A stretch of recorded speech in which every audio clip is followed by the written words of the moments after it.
Bahala Na. I'm sorry, y'all. This happens to me more often than not lately. Apologize. My internet goes on the blink, and then I end up having to start all over. So here I am back again, and I lost everybody that was on here. So I apologize. Hopefully, some of you will wander back on here. But to get back to my point was Lincoln only freed the slaves that was in the Confederate States of America, in those states that were in an act of rebellion against the Union. Sandra, thank you for coming back. I appreciate that. So, he didn't do it. That was not something that he did out of the kindness of his heart. You got to remember, Lincoln was born during a time when black people, even in the North, they weren't looked at favorably. Okay, so there was a lot of animosity. Hey, Michael, what's up? There was a lot of animosity towards the blacks, whether they were free blacks or runaway blacks that had made it into the North. And you got to remember, because of Dred Scott, when the Dred Scott ruling came down by the Supreme Court, blacks who used to be free when they made it to the North, now they had to run all the way to Canada. Canada wasn't playing that. Canada said, you come into Canada, you free. So blacks who lived in the North were either free blacks, or they're like, I guess you'd be like illegal immigrants like we have here in the United States now, with our Latin brothers and sisters,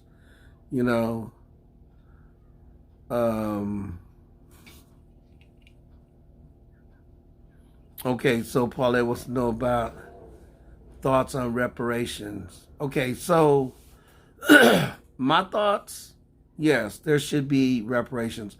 Should the reparations be in money? Should the reparations be in some kind of like not having us pay a certain amount of taxes or something like that?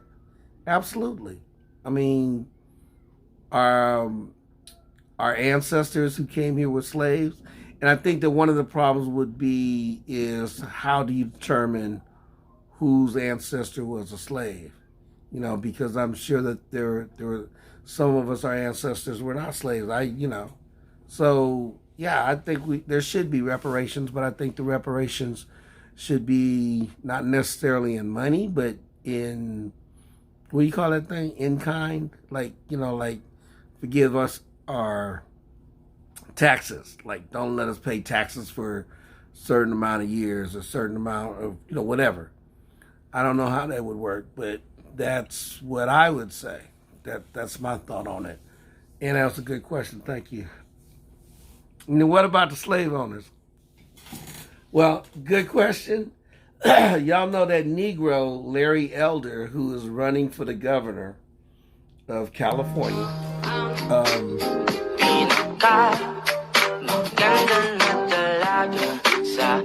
Time to wrap it up, y'all. It's 6:40 p.m. So Larry Elder is a Republican and a Trump supporter. And he was doing an interview with Candace. Hey, Missy, thank you for coming back.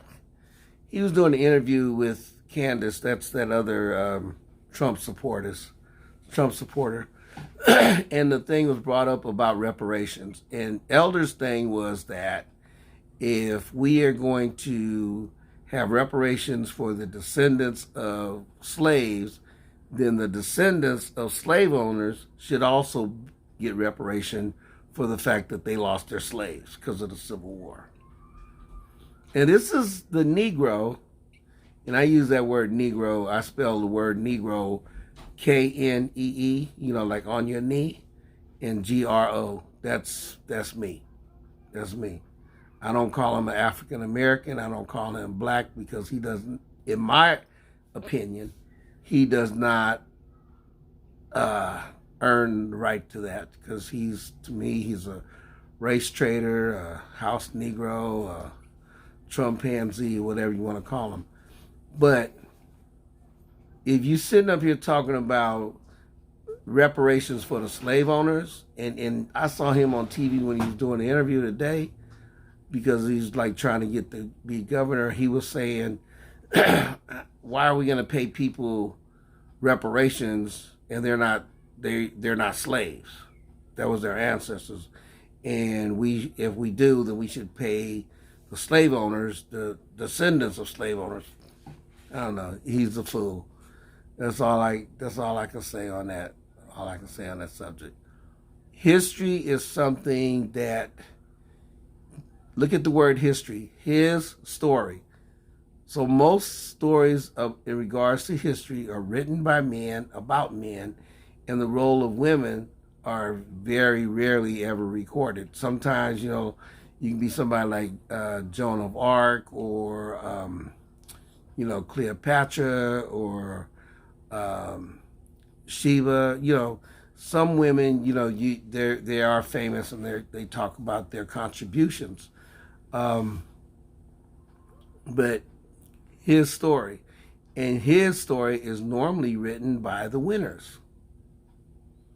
When you have a big war, the winners win, they're going to write the history books to make themselves look good and to make the losers look bad.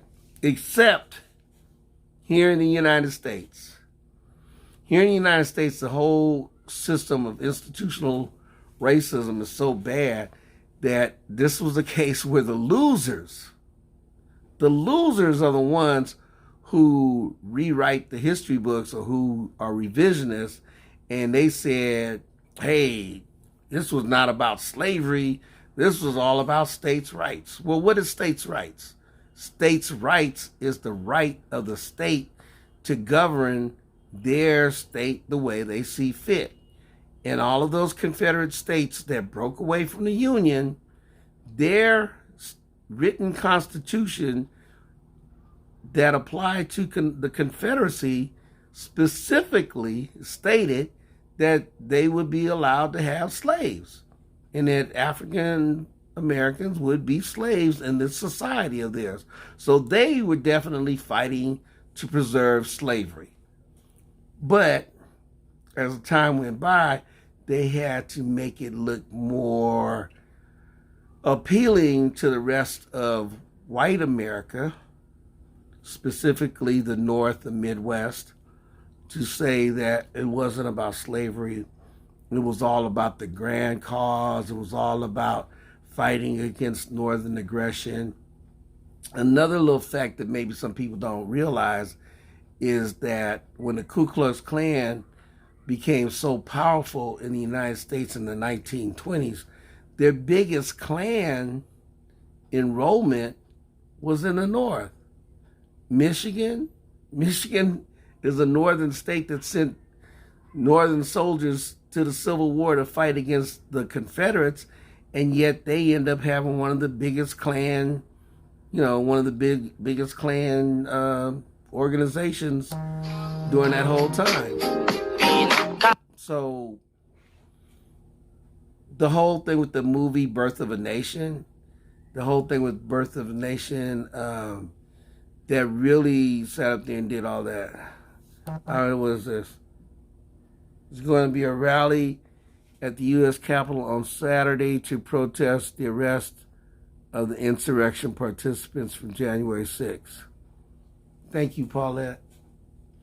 This whole thing with the January 6th, you guys think about it. The insurrectionists, the white supremacists, the Trump supporters, the Blue Lives Matter, all those. Hey, Naja, how you doing? They are really getting off easy. There's no way, and I've said this before and I'll say it again, there's no way anybody can tell me that if it had been Black Lives Matter supporters at the January 6th participating in a riot against the Capitol, there's no way anybody can tell me that they would not have shot us down. They would have used tear gas. They would have used water hoses. They would have came out with helmets and everything. They would have been ready for us because of the fact that it's Black Lives Matter, because of the fact that it's like our white allies who support Black Lives Matter, because it's like we are considered more of a threat. And why are we considered more of a threat? We don't normally go to these protests carrying guns. You know, it's a good reason for that, because if we did, they'd shoot us down. So I honestly believe that those who are participants with the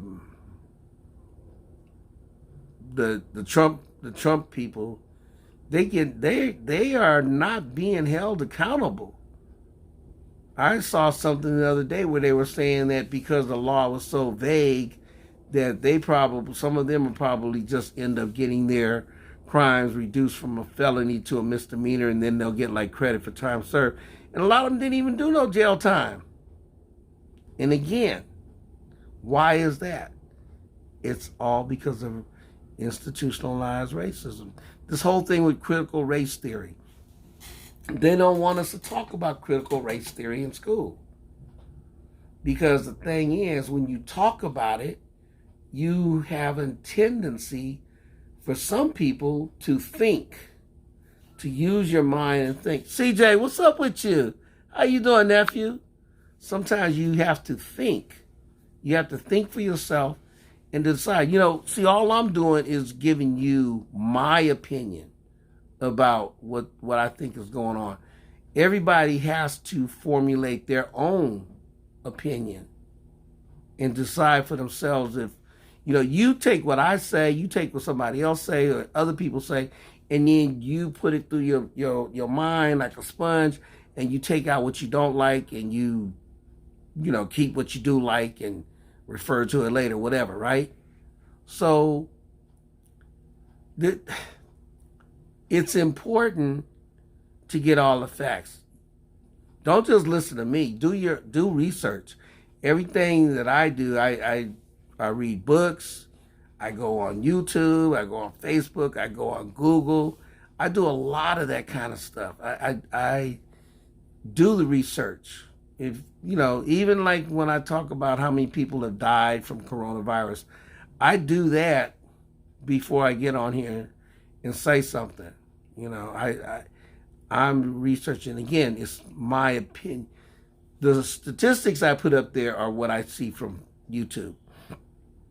But the information that I share is what I've read, what I've seen, what I've experienced, and it's my opinion. Everybody has an opinion. So that's my opinion. But yeah, most definitely, Paulette, thank you for that. But I honestly don't think they're going to come down on the January 6th insurrectionists the way I would have wanted them to.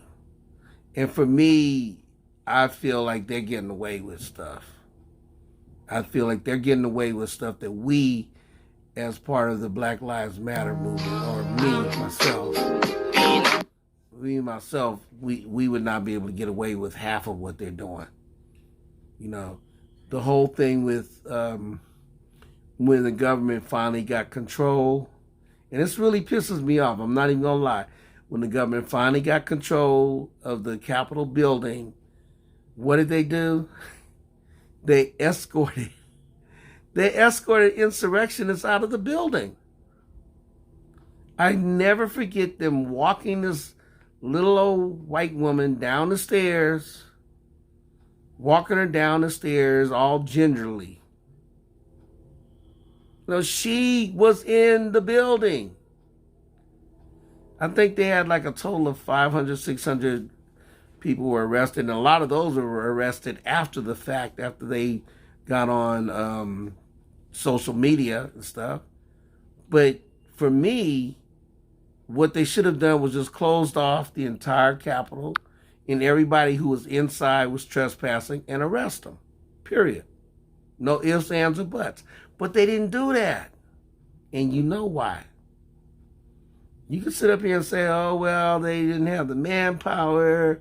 They weren't prepared to deal with all the mass arrests. Bull. They did it in Chicago when they had the National Democratic Convention in 1968. They arrested all kind of people. They arrested all kind of people when they had anti-war demonstrations against the war in Vietnam, against the war in Iraq.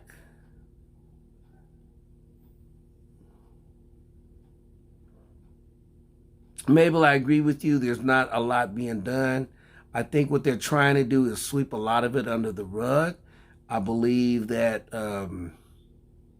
in my own personal opinion, I believe that they hope that eventually it will die out. People like me and you and other people who are upset about what's going on, I think they hope we'll just like leave it alone. Like, okay. But the thing is, they get a slap on the wrist. They're getting a slap on the wrist. See, here's my whole thing. When I talk about unqualified immunity, I'm not talking about, for me, defund the police is not about not letting the police, hey, Jody, what's up? Not letting the police have police and all that kind of stuff. My whole thing about ending qualified immunity is I want the police to be held accountable. I want, if the police are going to beat people of color, if they're going to snatch us out of the car, throw us on the ground, make us lay on the ground, beat us, kick us, and all this other crap, treat us like animals, I want them to do white people the same way. On the other hand, if they're going to treat white people with respect and say, hello, sir, can I see your license, sir? Excuse me, sir, can I ask you to get out of the car, sir? If they're going to talk to white people like that, then I want them to talk to us the same way. I want them to talk to black and brown the same way. That's all I want. All I want is, one, accountability. Two, I want, we'll go around, come around, I want the same.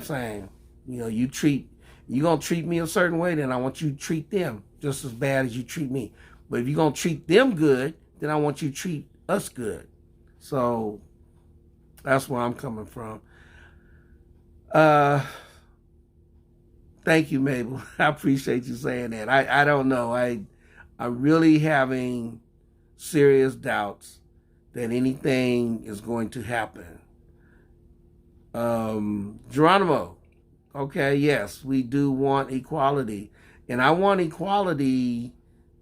My definition of equality is that we all get treated exactly the same. Just that we get treated exactly the same. I'm not asking for better treatment than white people. I'm just asking that we don't get treated worse than white people. And again, when I say white people and black people and all like that, I understand that there are a lot of white allies who are with us on our side. Okay? Let's be honest about this. Let's be totally honest about this. Without our white allies, a lot of Black Lives protests and demonstrations would have been a bloodbath because they would have came out really prepared to shoot. Time to wrap it up, y'all. It's 6:55 p.m. You know, it would have been a lot worse. Having white people at our protests, at our demonstrations is a good thing because the police, for the most part, try to not, do too much. Although I did see that time when the police knocked that white man down on the ground and another cop went to pick him up and the other cop said, no, just leave him there. So there are cases where white people do get brutalized, but I think it's more like collateral damage because they happen to be there with us. But at the same time, them being there with us also helps us. And I think it's a human issue. The human issue being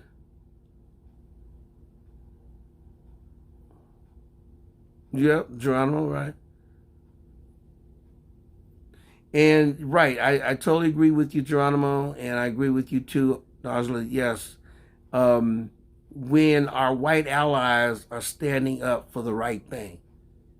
And the right thing is a human thing. Okay?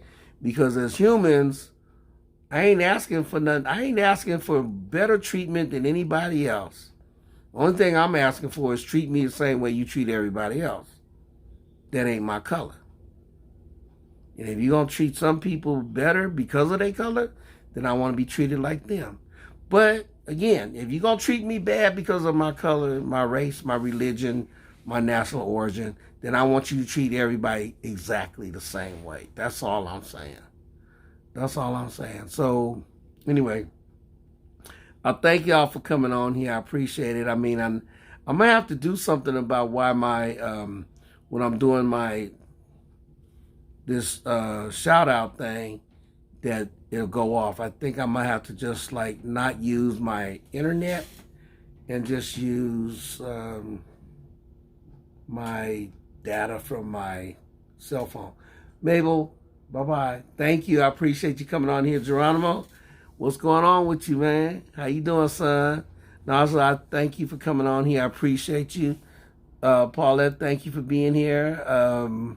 Missy, thank you. Sandra, Michael, all of you guys that showed up, thank you.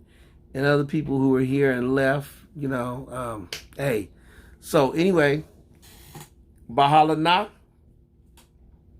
Mabuhay, Amandla Uetu, Ashe, Harambe, Hokahe, Jayu, Que Viva la Raza,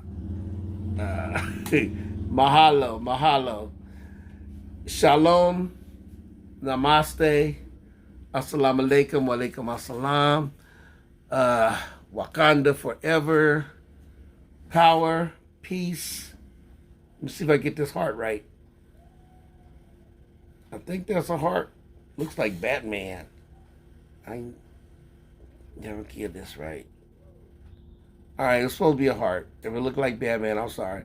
Hey, y'all, have a good day. Stay safe, stay strong. Please wear a mask. I know there's a lot of you, some of you who choose not to get vaccinated. That's your right. But just wear a mask, please. Wear that mask for the rest of us. Wear that mask to protect me from those of you who might have symptoms or whatever, you know. Hey, anyway, it's been a pleasure allowing me to sit up here and talk to you about the Negro Motorist Green Book. And tomorrow, I will talk about this book here. It's called The Forbidden Book, about the Philippine-American War and the annexation and Manifest Destiny. Wear that mask to protect yourself? Absolutely. Okay, thank you, all of you. Appreciate you guys. And man, we had quite a few comments. All right, peace.